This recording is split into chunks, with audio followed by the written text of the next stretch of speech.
Welcome, welcome very, very much to Conversations, and it's a great pleasure, honor, and privilege to welcome to the program a dear friend of mine and the world, and that's Akbar Muhammad. He has a radio program, I think, out of St. Louis, out of right? St. Louis. And it's called Africa and the World. And the World. And he's also going to be known to many in the audience as the international representative of the Nation of Islam.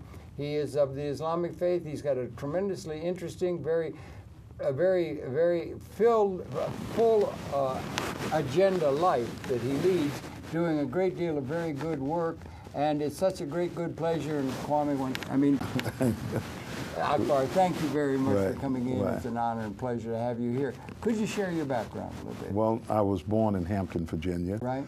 And during World War II, my father went into the Army, and my mother moved to New York when I was 2 years old. Mm-hmm. And I was raised in New York. So you've come home to this? That's right. Welcome back home. Thank you. Okay. Well, when you leave New York, everything is camping out. Okay. So you're always going to come back to New York. Yeah, It's a great city that nourished me. I was a victim of the public school system of New York, and I went to Hunter College for a while. I wanted to be a writer.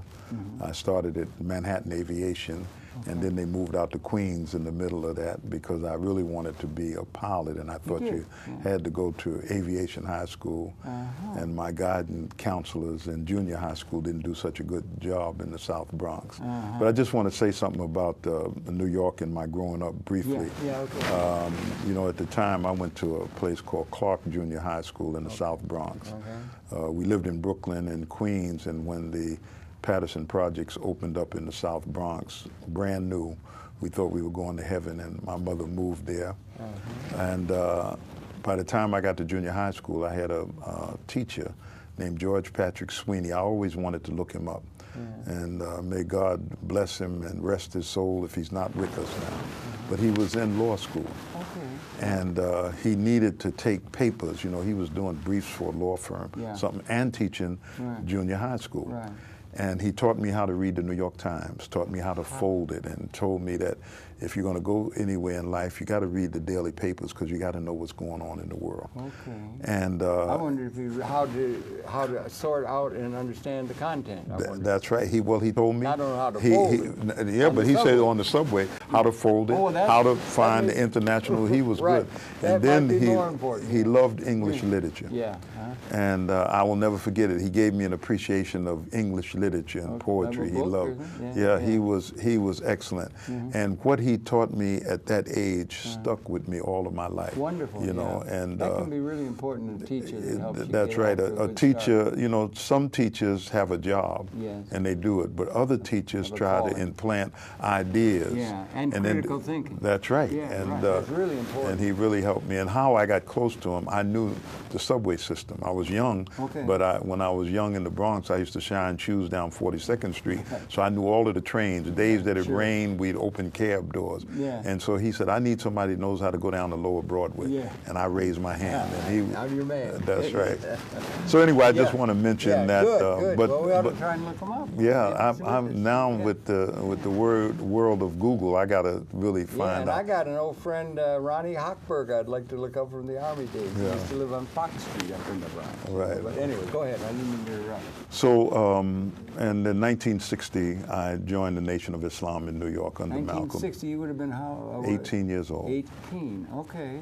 I was 18 years old. I went to my first meeting. You to that and so a challenge from one of my friends, because I had read the New York Herald Tribune in 1959. They had a story in there on Malcolm X and about this group, and they didn't like white people, and they were this and that. And I read the article, and I was fascinated by it. And one of my friends challenged me to go to a meeting.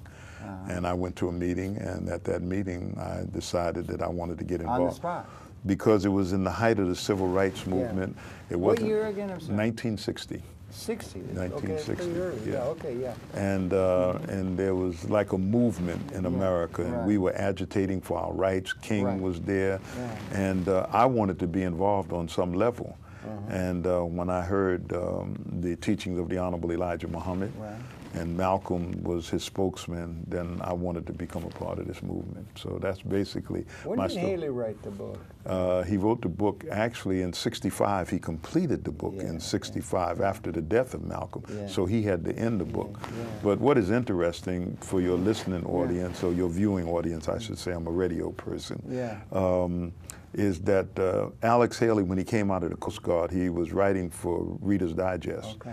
And in 1960, he wrote an article called The Most Powerful Black Man in America. The article was based on the fact that the Honorable Elijah Muhammad was drawing large crowds of people, 10,000, 15,000. This was like, this was phenomenal, you know, that how could he draw these crowds? And so he wrote an article about him with the assistance of Malcolm. The article received wide acclaim. And so when Alex said, look, I'd like to do the biography of Elijah Muhammad, and Malcolm went to ask the Honorable Elijah Muhammad, say, the man who wrote that article on you, the most powerful black man in America, would like to do your biography. And the Honorable Elijah Muhammad said, no, my biography is only written when it's a period put to my life. He said, but however, Malcolm, why don't you let him write about your life so that your life can be a testament of the power of Islam in your life and how it, you know, turned you around or changed you. You were in on that page early on. 18's young. Yeah, 18 is young. Yeah, good for you and everything. And maybe we can get to that because I was just chatting with you that and the Nation of Islam got started in Detroit apparently about 1930. That's right. And there was a man named Farad. Yeah, Farad. Farad, right, who was an associate and teacher of Elijah Muhammad. That's correct. As I understand, they started a storefront operation in Detroit in 1930. Am I right on that? That's correct. 1930. So the Nation of Islam is 81 years old. It started in July 1930 in Detroit. So it has become an institution. The Nation of Islam has influenced, affected every aspect of black life in America. Muhammad Ali, who made an impact on the entire world, Malcolm X. Today it's Minister Louis Farrakhan. Mr. Louis Farrakhan got $1 million. That's right. 1.7 million. Really? 1.7 million, almost 2 million people. 96 was it? 1995, October. October 16th. I mean, so we're coming up to the 16th anniversary of the Million Man March, which will be celebrated in Philadelphia on October 7th, 8th, and 9th this year. 16 years ago. Yeah, it's a major institution. Mr.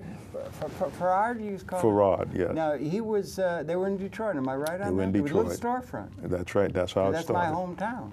You happen to know the address? I don't know the address, but, you know, I'll look it up because now that they found some of the research papers in but it was there. And he was teacher? He was the teacher. And did you say he was from perhaps another land? Maybe he Pakistan was he was from Saudi Arabia. Saudi Arabia. According to the Honorable Elijah Muhammad, he was born in Mecca, and he traveled to America. He was in and out of America for a few years before he actually established the Nation of Islam. He had done that before he met Elijah? He didn't meet the Honorable Elijah Muhammad until 1931. They didn't start that thing in Detroit in 1930? They started in 30, but the Honorable Elijah Muhammad, who became the leader for 44 years, they didn't meet until 1931. 31. But he started the movement in 1930 in Detroit. Farad? Yes. In a storefront? That's right. Oh, I thought they were together at that time. No. And he informed matter of fact, Elijah he took Elijah Muhammad, his name was Elijah Poole at the time. He took him under his wing, and he taught him.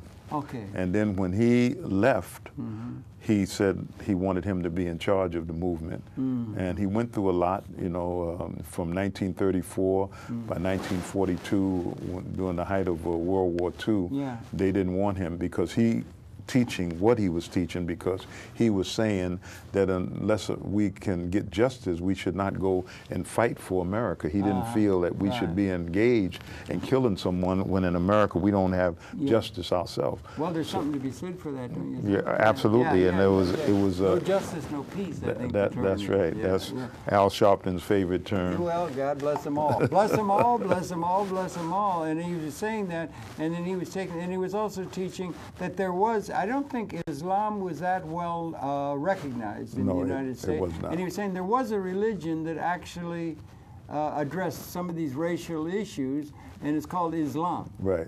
And well, the thing about it... I'm probably simplifying. Yeah. But there was this picture of that, and it was from the racial discontent within much of the black community, which was more than deserved of this nation's right. treatment of them. You know, the way that I look at it, after 51 years being involved in this struggle, yeah. and I thank God, I hope I don't become battle fatigue. And, no, don't. You're doing well, man. You got here. You're moving faster than anybody I know. You're always all over the place, and good for you. But it was the social justice that we wanted. Yeah. But we are spiritual people, yeah. So we looked for a direction to get justice and with a spiritual base. Okay, is it okay? Just put your mic on.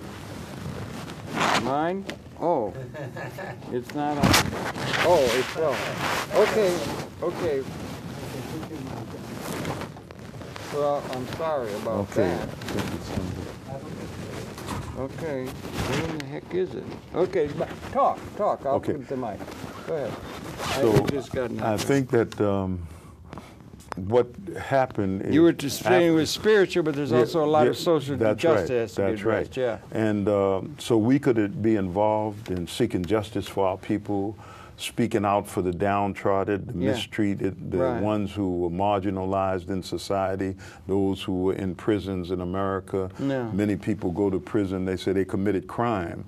But when you look at the number, the disproportionate number of black men and women in jails, then we're not all criminals. Oh, no. So the people have to say, well, what is it about the society that we have produced that produces this phenomenal situation where we have the largest prison population in the entire world? Well, it's called prejudice and segregation, and we lived in an apartheid nation, at least, and so we do in a way, and the stop and frisk is still being done in Harlem with alarming regularity, and the prisons are full of people of a black skin complexion. That's right, between the blacks and the Hispanics in the prisons in America. Yeah. But you know, when you...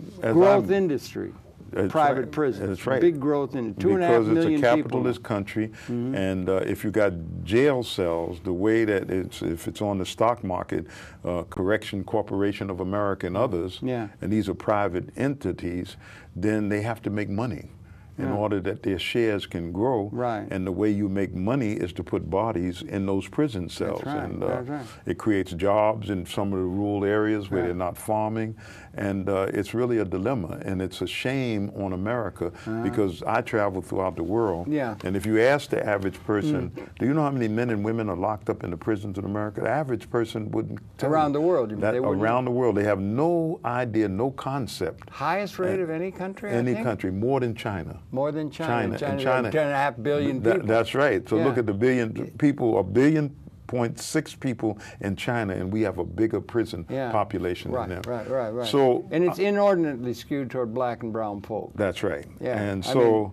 and the stop and frisk thing goes on with alarming regularity. Absolutely. Stop you and driving. And that kind of, the racism is still rampant. Absolutely. It hasn't gone anywhere. And with the emergence of Barack Obama as the president, it only has heightened it. And I heard Morgan Freeman, I think it's going to be on television tomorrow, they were previewing it, and he said that the right wing, especially this Tea Party, that at the core of them is this race idea of a black man in the White House. He has to be a one-term president. He has to be the worst president in the history of America. Well, that's what they wanted to go down as. Mitch McConnell said that from the beginning.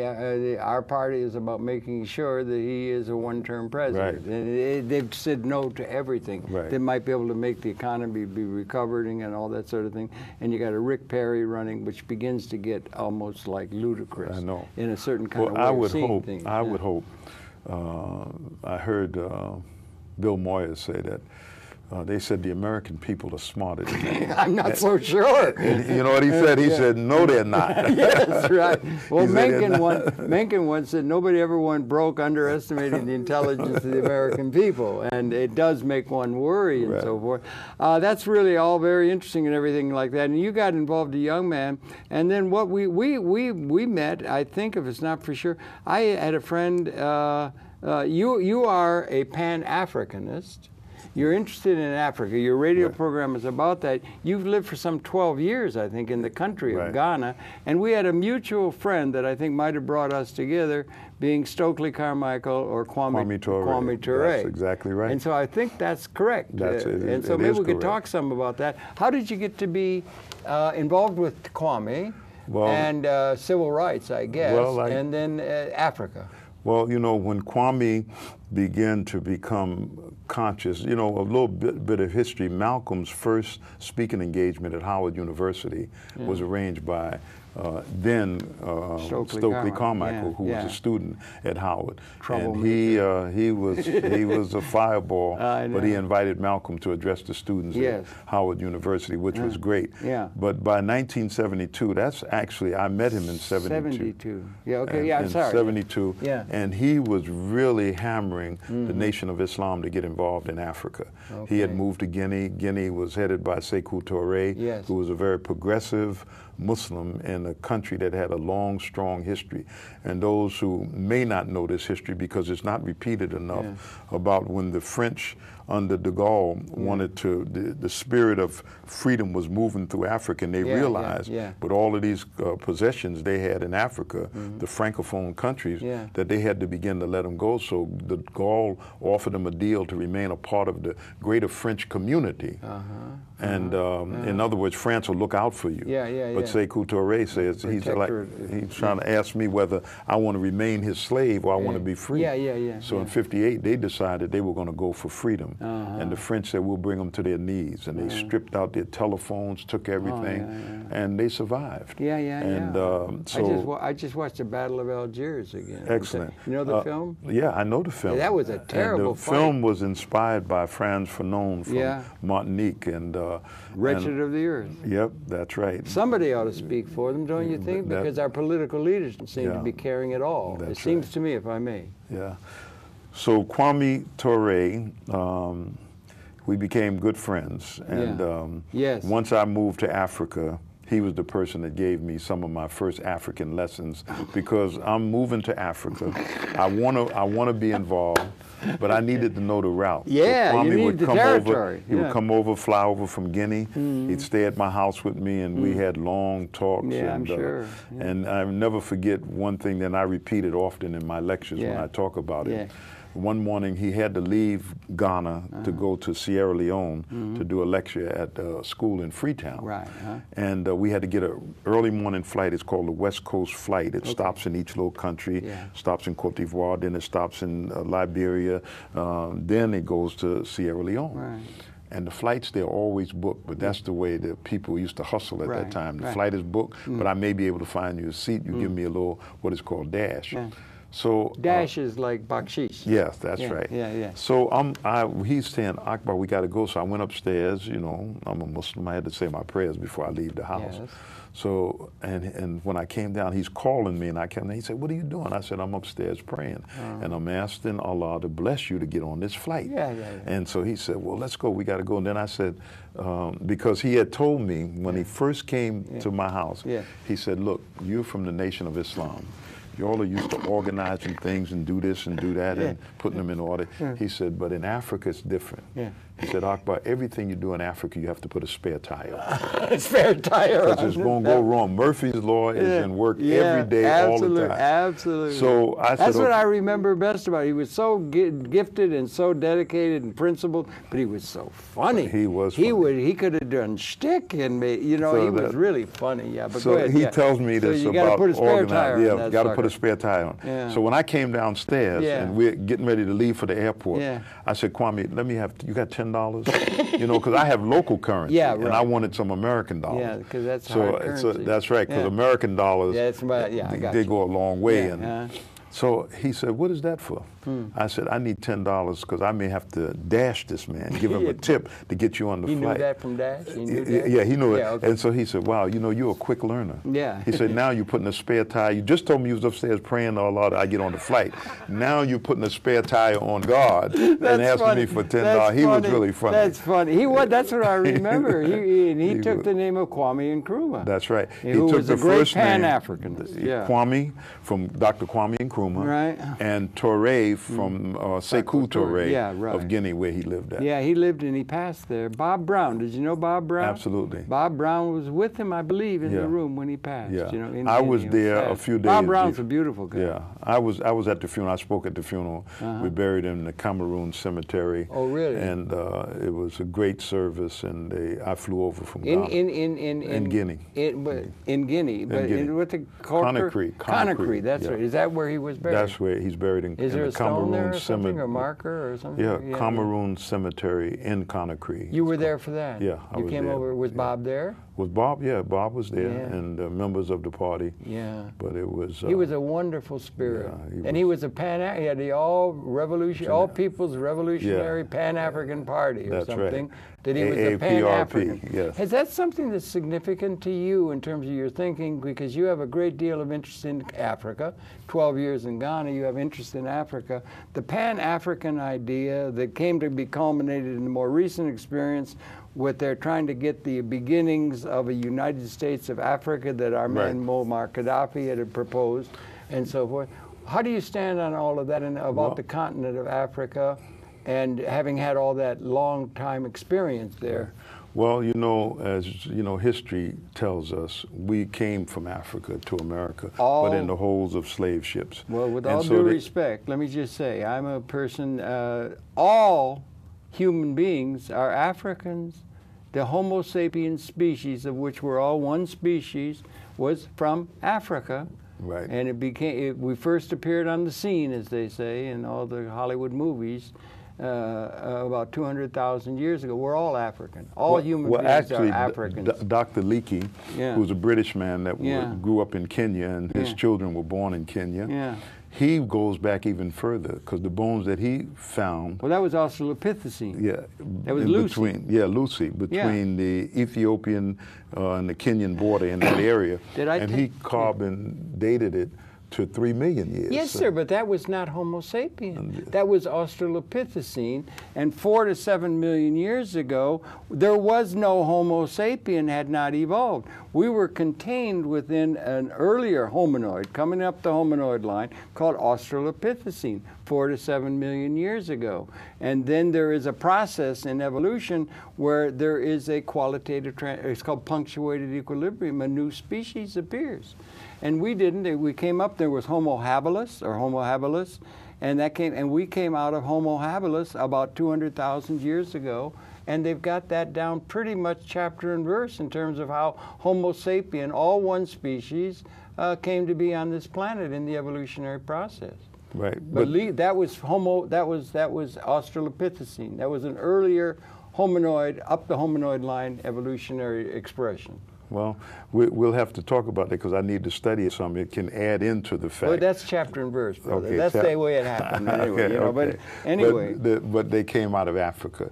Yeah. The origin of man is on the continent of Africa. Of mankind. Yeah, that's right. And and from there he spread all over the world. So I right. just want to get back to this Pan-African Let me just say movement. one thing quick. I had my DNA done with a guy named Spencer Wells at National Geographic. You scrape your cheek and everything. I got it traced. It's a thing on the Y chromosome for males. And it's a marker. It's scientific, okay? It's not just a legend. Right. Traced it back 60,000 years to Ethiopia. There was an individual traced to me, Ethiopia, 60,000 years ago, on the Y chromosome. You could have it done, and I think they're going to get it down to where they're going to do that with everybody, so that they can get a picture of the the movement of the Homo sapiens species. Right. I just many African Americans are doing it now to try to find out. Yeah, the fellow in Harvard. What's his name? The fellow Henry Louis Gates. Yeah, he's doing that a lot with celebrities and that. That's right. But 60,000 years is a long time ago right. with a scientific marker. Right. You know, it's not a legend. Right. Anyway, I didn't mean. How about Pan-African? Okay, so to give you a quick overview, yes you know, I developed a tremendous love for Africa. Okay. Traveling to 41 of the 54 countries now, with the emergence of Southern Sudan. But in this travel, I could see the idea that Dr. Kwame Nkrumah and Gamal Nasser and Keita of Mali and other leaders. Mandela? No, Mandela at that time was not. Mandela was struggling with South Africa, Yeah. but he was not one of the early, even though he came to the first meetings that Kwame Nkrumah called after he became, Ghana became independent Yeah. in '57. Okay. And he had a series of meetings calling in all of the revolutionary movements Right. that were agitating for freedom in these African, from European European colonialism. colonialism. Yeah. But the idea was a United States of Africa. Yeah. So it started with a Pan-Africanist movement. In 1963, they formulated the OAU, Organization of African But Unity. then became the African Union. And then Yeah. by 1999, Muammar Gaddafi, Yeah. who is being dogged and called, he's a 42-year dictator. But this is the language. And being that we don't have a knowledge of certain things, he it wasn't his original idea, but he saw the validity of what was started by Dr. Kwame Nkrumah and others, and being that he loved Gamal Nasser, and Gamal Nasser was a Pan-African. He was a Pan-Arabist He was also. but he was engaged in Africa. Yeah. You know, a footnote in history is that Dr. Kwame Nkrumah married an Egyptian woman. I didn't know that. Introduced to him by Gamal Nasser in Egypt. Okay. His wife Fatima, and they had 3 beautiful children. I know all 3 of them. But the point is that they saw that Africa had to be united, that we have to bring Africa together. It makes sense, doesn't it? Of course. Did you know Ali Traiki? Of course. Yeah, Ali Traiki said one time, Sudan could feed the world. That's right. There's such resources there. That's right. And there's such a potential that it should and be that's why the realized. Sudan has been under constant attack, not because it's a state-sponsored terrorist, not because the problem between the North and the South, because the tremendous riches. It was the largest land area country in all of Africa until July 9th when they broke the country up. Yeah, right. But I want to go back to the point of yes, please. The Pan-African idea in the United States of Africa has been advanced as a good idea, opposite to European Union or something so like when that. Muammar Gaddafi finally attended his first OAU meeting in Algeria, he talked to the people, unless you unite, unless you come together, they will break you up piece by piece. It's called divide and conquer. And alarming regularity after Cecil Rhodes. Yeah. And your country will not be able to function as an entity. So he invited them to Sirte, that's in the news now. It's his hometown, and he built a great hall there and called the Ouagadougou Hall, and he invited them there to form an African Union. So in 2000, it was inaugurated in Durban, South Africa. I was blessed to be there for the inauguration of the African Union, and he kept moving it. That was the African Union from the Organization of African States. That's right. Yeah. And he was and the difference between Muammar Gaddafi and Dr. Kwame Nkrumah. Dr. Kwame Nkrumah had the idea. He didn't have the resources to implement it the way he saw it, and by the time he began to move and really have an impact on the African continent, America engineered a coup, and he was overthrown in February 1966. And let's not forget Lumumba. That's right. And Lumumba in 61. So I'm saying that these are people who had that was a vision. That was engineered by us. Absolutely. Yeah, absolutely. Lumumba. That's right. The Lumumba coalition. And because in the height of the Cold War, the scramble for Africa, and being that we had emerged in Africa from under colonialism, then the socialist path was most attractive so that we could control the entities of state, the mechanism of state, through social reforms, because we couldn't start a capitalist society. And here you had tremendous poverty. The riches of the country was being taken out of the country by foreigners, and they exploited the people. So they had to have that. But America and the Western world was battling that they could maintain control with puppet heads over these governments in Africa, and the people wanted to be free. Yeah, and back in the Battle of Algiers was particularly bad. They were fighting tooth and nail. That's right. And Libya, the country of Muammar Gaddafi, had suffered a terrible Holocaust under Italian fascism. I think a third of the population had been ruthlessly wiped out. Concentration camps. Yeah, another precursor to what's going to happen to the Jews in Europe. There was a man named Omar Mukhtar. They made Omar, a picture. he was, yeah. Yeah, and they, well, in America they call the picture the Lion of the Desert. Yeah, yeah. But it showed the ability of the Libyans to fight the Italians who, you know, I mean, they were European power, but they were determined to be free. And what the lesson that I think we should have learned, but, you know, that axiom in history, those who fail to learn the lessons of history are doomed to repeat them. When people are determined to be free, I don't care how mechanized your army is, I don't care what you have, and Vietnam is a classic example. They were determined to be free. And we went into that unholy war and lost 58,000 young Americans over the lie of Vietnam, because those people were determined to be free. Not to mention, if I do, it might be that we lost 58,000 United States citizens. There were 3 to 4 million Southeast Asians that killed. Lost their lives. Remember napalm? They had napalm that would burn to the bone. And wipe out whole. It was ungodly. And it was 3 to 4 million that were killed in that. When you add in Laos and Vietnam, you get those. But I just want to make this point. I know our time is limited. That's the problem. And because I need to try to close it out to give your audience, your viewing audience, Libya has been in the news. And it's a shame how they've demonized Brother Gaddafi. Couldn't agree with you more. That he was this and that. But there's a Gaddafi that I know. There's another side of it. The corporate controlled media has shaped how people view him. He was a brutal dictator. And they say, well, what of all of those Libyans and so forth who wanted him to go? Many of the Libyans, you never see the Libyans who are with him, the Libyans who believe in him, the Libyans who have benefited by his 42 years. And it's almost as if for 42 years he done nothing good for his country at all. Well, that's what they do. That's called the big lie. I mean, Goebbels would be smiling. That's right. That's right. If tell a lie, you tell it long enough and repeat it strong enough that people believe the lie to be the truth. But let's remember that he was an anti-imperialist. The first thing he did, I think, after taking power, about 2 weeks after, or before, no, after our friend Richie Havens sang "Freedom" to kick off the Woodstock Festival in that moment. What year was Woodstock? 69. 69. August 15, 69. And the revolution in Libya was September the 1st, 69. So it was right in that period. That's when cable television got going, where we're talking now, too. Everything was like that. But he did that.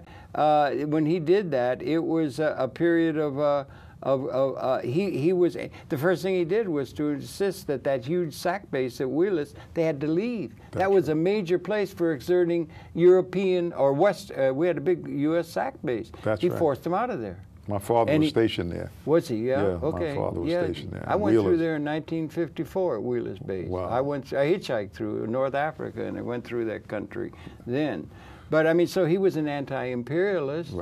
And he closed down Wheelers and Tobruk, the British base, and he also, in the east of the country. And then he also did a lot of thinking. Then he came up with an idea for organizing a society. They had very, very bad statistics on the Human Development Index. They'd been treated badly by the European colonialists and so forth. Had low, what do you call it, literacy and all the human indexing. And they went, over the course of the time, when they got it together, they had rich oil. They spread it around. And by the time they got say to 1990 or 95 or something like that, they had gone from being some of the very poorest people on all the statistics to the top of anything in Africa. Literacy going from 15% to 96%, men and women, education to everybody. He got money to where they could buy their own home, they had their own automobile, they had universal education, universal health through the government. So there's got to be a lot of people who just at a material level would have to celebrate how much he spread that wealth among 4 million people like Norway around, right? Yeah, you know, it would be like, let me give you an example. If the imperialists had been successful in overcoming Fidel Castro. Now, the Bay of Pigs. This thing that they did there recently in Libya was like the Bay of Pigs. That's right. But it got successful. It was not successful. Well, but they would demonize, if they were successful, they would demonize Fidel Castro. They would, and even though he produced literacy across Cuba, free hospital care, free education, homes and so forth, they would say that he was terrible. They would attribute no good that he did for the island of Cuba, and this is what bothers me. Now, I can speak because I first went to Libya in 77. 77. Okay. Oh, well, that is way back. Yeah. And we have maintained When a did you go to relationship. Ghana? In 1990. That's when I moved to Ghana. You went to 77. I went to Libya in 77. That's early. How did that happen? I was in Uganda in East Africa. Okay. And it's a very interesting story. May not have time for it all. Yeah, we only got about 20 minutes left. Yeah, but we were invited to the first Arab African Summit Conference in Cairo, Egypt, put on by Boumediene. I think he was the president of Algeria at that time, and Anwar Sadat, who became the president of Egypt in 1970 when Gamal Nasser died of a heart attack, maybe an induced heart attack by his enemy. Gamal Nasser gave a complete go-ahead to Muammar Gaddafi. He signaled, he said, go. That's right. And so did Nelson Mandela, one wants to mention. So we ended up we were trying to do a film, the script that James Baldwin had written. Okay. And he fell out with Columbia because James Baldwin, you know, his temperament, and he felt that he wasn't being treated right on the script that he wrote on Malcolm's life. And Alex Haley suggested we produce the film ourselves, but we needed money. So we had a relationship with Idi Amin, and so we traveled to Uganda and we talked to Amin about this great project, The Life of Malcolm. As a matter of fact, little known fact, Minister Farrakhan was going to play Malcolm. No kidding. And long as they left the Honorable Elijah Muhammad intact and not dog the Honorable Elijah Muhammad. And we asked Amin to help us with it. And Amin said he didn't have that kind of money, but he had a friend who had that money. Mr. Gaddafi? And he picked up the phone and called Gaddafi. Called Muammar, really? And, that's how that happened. And so we left there and we stopped in the Sudan. Yeah. My first trip to the Sudan, this was in 77? End of February, 1st of March, 77. Yeah. And then we flew to Tripoli. Okay, good. And that was how you got there. That's how my first And did you trip meet with him then? Or we didn't meet with him. No, then. didn't meet with others. But he was setting up a pattern. Then he also set up with that agreement. He thought it through. Right. He thought it through and came up with the thing. Socialist, Jamahariya, state of the masses. The thing about the lessons of history now, most people see them burning the green books, this revolutionary NATO-backed group who took over. They would have never been able to move Gaddafi if it wasn't for NATO pushing this 1973 resolution through the UN that they wanted to save civilians. How the hypocrisy of it is just unbelievable. It is. You're familiar with the Senussi in the East and the tribal thing. They were never cottoning on to Gaddafi. That's right. In the West, they had him, and in the South is another, and it's, So that would be like the Bay of Pigs, and they're coming in from Egypt. Yeah. And I think there were undercover CIA, DIA kind of people getting involved. Absolutely. In that. I mean, it goes back to '86 when the Libyan opposition that was based in Egypt, Britain, and the United States, and when they thought they were going to kill Gaddafi in '86. Yeah. And Seymour Hersh did the best piece on it when he wrote a piece in February. When they bombed his house. When they bombed his house. I was there about 2 weeks after that. Is that right? Yeah, that's where I met Ali Trakey. Okay. Ramsey Clark was ahead of me. Ramsey Clark's always right on the spot, God bless him, and everything. But it was there, and his son, I think it was safe. It was at the house, where they got the thing, and in Tripoli, and he was there on a cart, and I think he had been wounded in the bombing, which killed Hana. That Mr. Reagan ordered. Yeah. And then it shows you how the lies go. I mean, the corporate media don't lie sometimes. They lie all the time. All the time. And they said that when this recent revolution started, they said there was no little girl named Hana who was killed in the bombing, that this was something made up. I read this, I said, I mean, the way these people tell lies. I mean, I just left Iran, and at the conference... Just now you're talking, now it's contemporary, And at the conference in Iran, they had a Libyan to speak there. And I thought maybe the translator had made a mistake because he spoke in Arabic. And he said that Gaddafi infected and killed 400 children with AIDS. What's that? Where's that coming from? The AIDS in the Benghazi, that these Libyans, these Bulgarian nurses that injected these I remember remember that. You remember this case? Yeah, you let him off. So the opposition sent someone there to say that Gaddafi infected him with AIDS. I confronted him with him. It was such a ridiculous lie. Yeah. And to try to demonize a man like that, who has tried to do so much for his country, and when you look at the hypocrisy of it, the hypocrisy is unbelievable. 1,500 people, 1,400 and nearly 1,500 people died in Gaza, bombed by the Israelis daily. Where was the UN to say that we have to save the civilians of the Gaza from the bombs of the Israelis and put a no-fly zone and tell them that you're killing civilians? And they're taking those dreadful predators. You know, they don't even have to risk a soldier, a person flying the airplane. No, and Predator, it's like something out of a horrible dystopic movie or something. And they're now, it was in the news the other day, they're now being sent into all of East Africa. We're being covered with predators, and they're doing it in Pakistan. They're doing it in other parts of the world. It's a horrible kind of thing that they're doing. And they attacked Mr. Gaddafi, and now, and they're saying he's terrible, and they had this revolution that happened. I don't know if it could be that he had, after 2003, was safe. He had try to come in, put aside the atomic or whatever he was trying to do and all that kind of thing, anti-imperialist. He supported every African revolutionary freedom movement against European colonialism. That could be a no-no in the face of a lot of Eurocentric people, which there are a lot of in political centers of power and so forth. But he set up this very unique kind of situation in that country of Libya, and it may be at a political level they thought he could be a threat. It seems absurd, other than just it's an imperialist grab in an imperialist traditional way of the oil and that kind of thing. Well, to me, he could have been a threat to them at an ideological level, possibly because of the way he organized that society.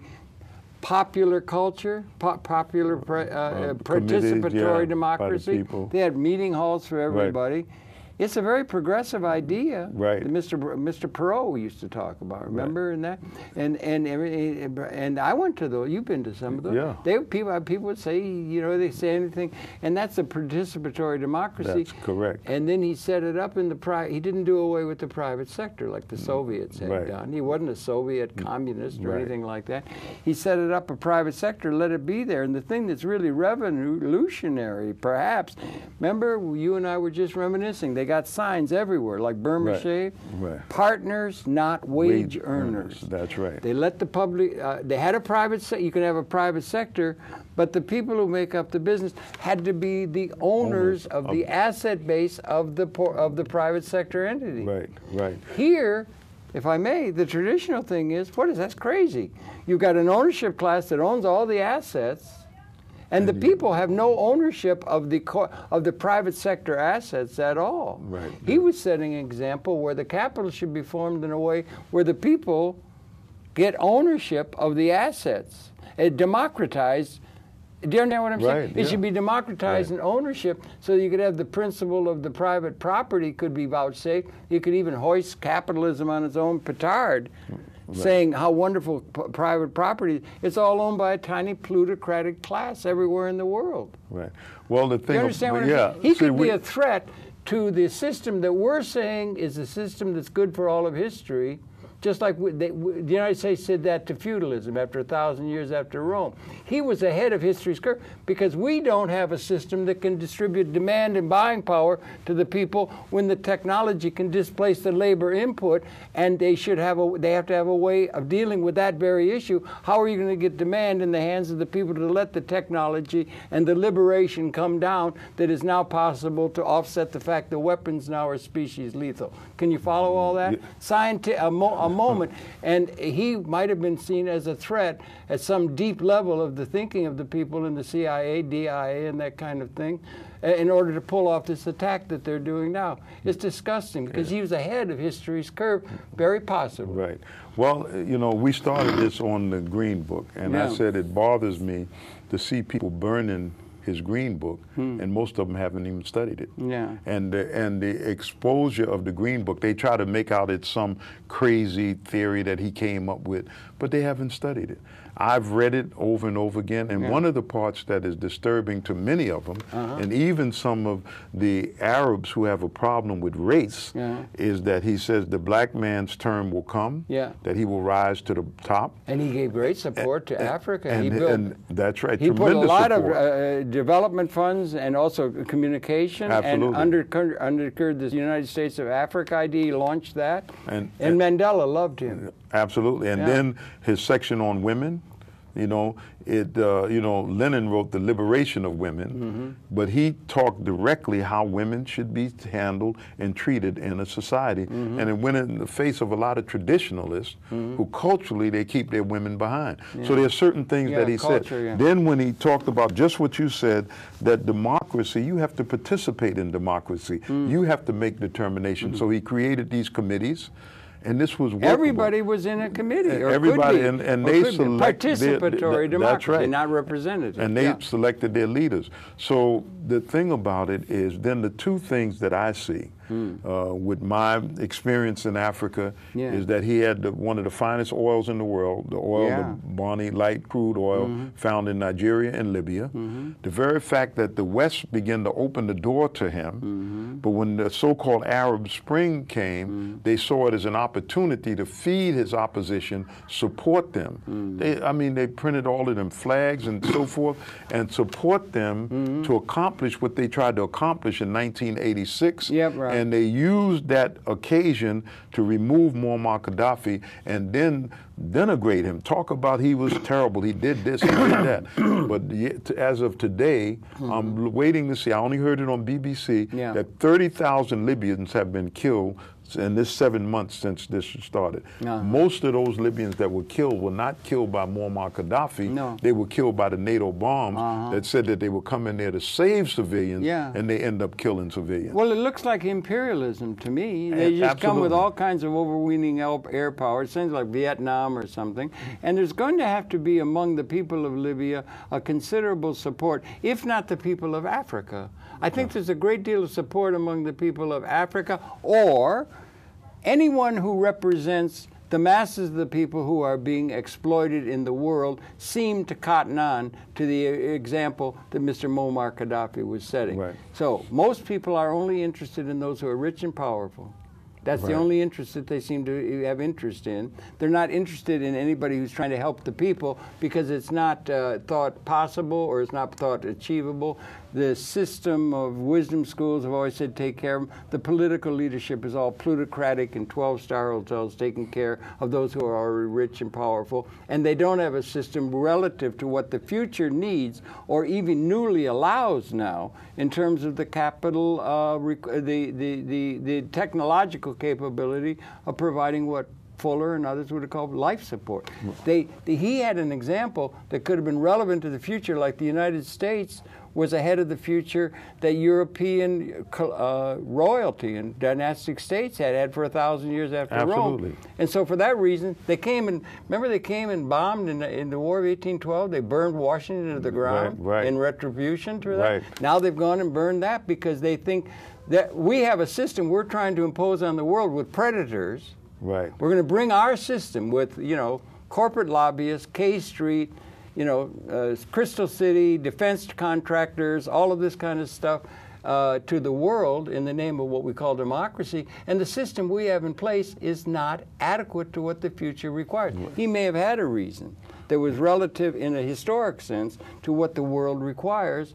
And for that reason, they wanted to do him in, very possibly. Do you understand? So, I'm feeling you on it. Okay. But here's what we have. Okay, talk. We have bringing an Iraq to North Africa. Okay, yeah, right. Because the jury is still out of the direction. I saw Barack Obama at the UN this week, holding up and championing the new leadership of Libya.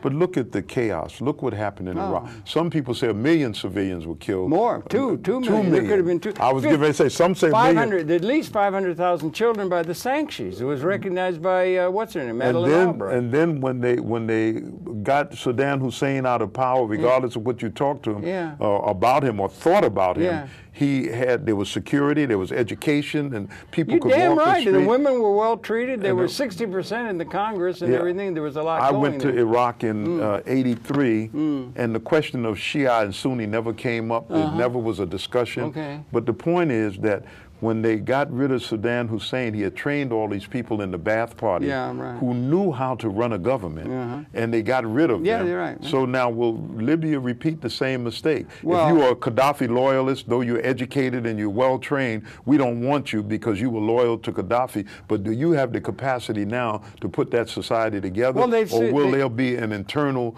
revolution and fighting for who will dominate, whether the Islamic group, whether the secular They'll probably group, get their base set up so they can control Africa with a military. They have to locate in Europe now. Because no African country will have the American military base. They got bases in all of the stands. They got bases all over the world. It's a military empire. They're putting drones all over the world and everything because they don't have an answer to dealing with the situation that the brother may have provided. Right.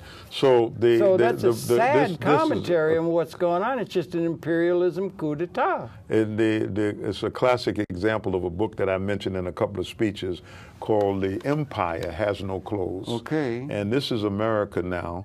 We have 700, I just read the other day, 16 military, some of them don't call them bases, but stations in the world, throughout the world, where we're trying to control the movement of society. We're in all of these societies. Another interesting point is that in '67, most of the Israeli embassies were closed across Africa over the question of Palestine and the 6-day war and what the Zionist state was doing to the people of Palestine. Now the Israelis have found their way back into Africa. It's interesting that one of the first countries that recognized southern Sudan and opened an embassy is the Israeli embassy. And the Israeli embassy, I heard that they recently opened in Ghana, but they're moving back into Africa, in the countries of Africa, cultivating this relationship when these African countries should look at the condition of the Palestinian people and their struggle and these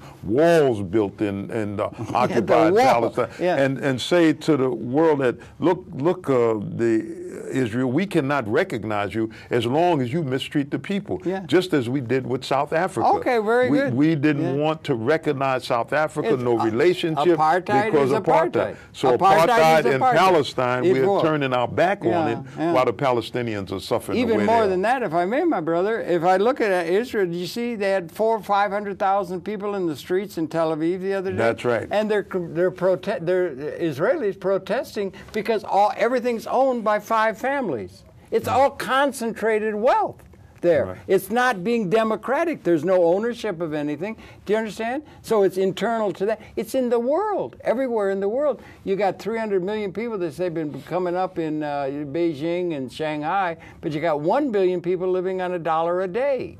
Yes. You know, and nobody's paying attention to the less advantaged people, to put it another way. All they're doing is reifying and building up the power base of those who are there. And now they're coming at it. It's very dangerous that we don't have a vision. Yes. We don't have a vision that's relative to avoiding some sort of a terrible economic calamity that would bring in irrationality that might unleash the weapons of mass destruction in the American arsenal out of angst and existential anger and that sort of thing, because the weapons now are species lethal. Right. Well, do you think that's true? They're lethal? Absolutely. Wipe out the whole species? Well, that's existentially new. I think that what it is, it's a way that they see it as population control. Well, yeah, but population control, no, it's not population control of the other tribe. You go enslave them and steal their grain and do all that. That's realpolitik. That's been going on since forever. It's wiping out the entire Homo sapien species. After 200,000 years of our existence, the evolution of consciousness in the universe is now in the hands of our extended capability, and they don't have a vision to liberate. They're either going to have to liberate the planet, everybody, and the ecology, which is there, at potential, or they're going to eliminate it. Yeah. That's where it's down to now. What's his name? Isaac Asimov. This is the defining generation after 200,000 years, 10,000 generations. This is the defining generation in the evolution of universal affairs. Yeah. I would suggest Muammar Gaddafi had a lead that could have informed us, that was relevant the same way the United States could have informed European that they fought against us. And they're fighting against what he was doing, and his political system and economic system was one that was in keeping with that future that is being denied to us from our intellectual community and to inform the political process. They're reifying outdated institutions. Yeah. Dangerous. Well, I just want to... We only got about 4 minutes left. Okay, I want to just close on 2 points. What they call the Arab Spring, yeah, the Muslim world call it the Islamic Awakening, and a comparison was made in Iran where I attended a conference that during the 50s and the 60s, and they didn't mention the 70s, but part of the 70s, small groups who decided to have a coup. Some of these coups were even encouraged by the West to change the system, and the people were backed in some of the coups, but even the genuine coups where a small group came together to try to redirect the society and make the leadership more sensitive to the needs of the people, a small group. The difference of what has happened today, such as in Egypt, the masses of people came together, and it was like an explosion that they wanted to change, but what they realized that Hosni Mubarak was not just alone in his 30-year rule in Egypt, but he was backed by outside forces who backed him up and propped him up so that he could stand over the people and do the bidding of outside entities who backed him up. Yeah, that's right. The people and the military. And the military. And they got we're the biggest exporter of military weapons in the world. Absolutely. That's what we're exporting, really. Right, right. When Eisenhower was going out, and it's a famous word, especially among the conscious community, Eisenhower warned the American people and the American leaders that be aware of the military industrial complex. You know, that was originally a military industrial scientific context. Okay. And he was concerned because in order to feed that monster, you have to have continuous wars. That's right. Continuous war seems to be what that's right. And you know, back in Egypt, it was just on television, the military's in control there, and they've made their revolution. They got 40 million people living on dung heaps almost. There's a lot of deep poverty. They've just reinstated, the military has reinstated emergency law, like it was under Mubarak, so they can arrest people, put them in jail, throw away the key. So the trouble is still there. Okay, but here's what you have, Harold. We've only got about a few seconds left. And I just want to say, here's what you have. You have the masses of people rising up against leadership, but there are people that the Western world seeks to protect, and they don't expose it. Saudi Arabia. Now, I'm a Muslim. Yeah, it's where our holy site is at. Women can't drive cars. Women can't drive cars. There's really no voting there. And this family has ruled since 1930. So if you're talking about Assad in Syria, because he inherited leadership from his father, when his father died, but you turn a blind eye on Saudi Arabia because we get most of our oil from there. They're an ally of America, and we sell them tremendous military supplies. Yeah, right. We just gave them, I think, $60 billion worth of that. Well, it's very dangerous. It is. We've got to do more programs. One problem is time. We've run out of time, Akbar. I can't believe it. It's so good to talk to you. So good of you. You lucky people in the audience have had the perceptions of Akbar Muhammad, a real voice of reason and good thinking on this planet. Thank you for viewing. We'll be coming back again tomorrow. Do tune in, Akbar. Thanks a lot for coming in. It's so good to talk to you. We could talk for about 24 hours easy, right? Thank you. Thank you. I'm very honored to be here with you. See you tomorrow. Okay.